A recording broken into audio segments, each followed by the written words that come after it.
Warhammer Darktide is the latest installment of the successful Warhammer Vermintide 2 developed by Fast Shark, and I must say if it wasn't for Vermintide 2, I probably wouldn't have bypassed this game.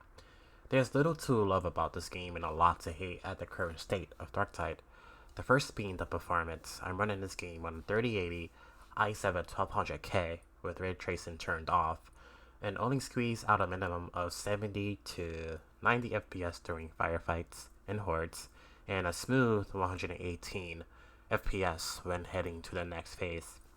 At the game's current state, the game isn't too optimized, even on a beefy PCs, and I can only imagine the performance on lower end PC rigs.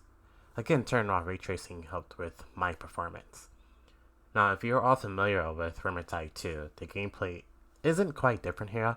You are in a team of 4 where you must navigate to the next area, fighting off hordes of the infected, and the occasional boss fight to keep you on your toes.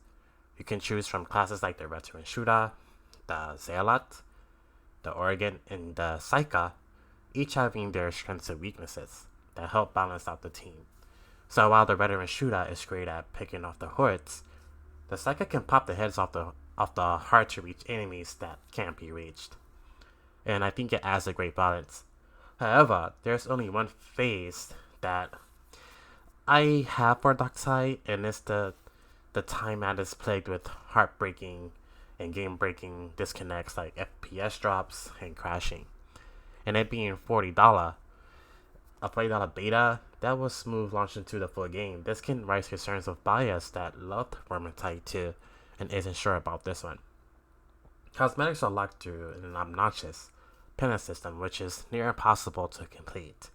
For example, one has you try to defeat a monstrosity, which is like a boss fight or a gigantic affected, as the Psycha, only using the brainbuster power, but the power isn't strong and doesn't really do a lot of damage to a mini boss as you think it would. The shop refreshes hourly, but usually always end up being the same weapons that was there previously. And I was only able to get this staff here because I beat a mission on the 3rd hardest difficulty. Progression is the most slowest. It has this slug of a grind that after a while you just get drained. I was already worn out by the time I reached level 11, and I'm a level 15 now. Again, I'm very new to these series, guys, so please feel free to comment if Warhammer has always been this grindy. Overall, the game is currently stands.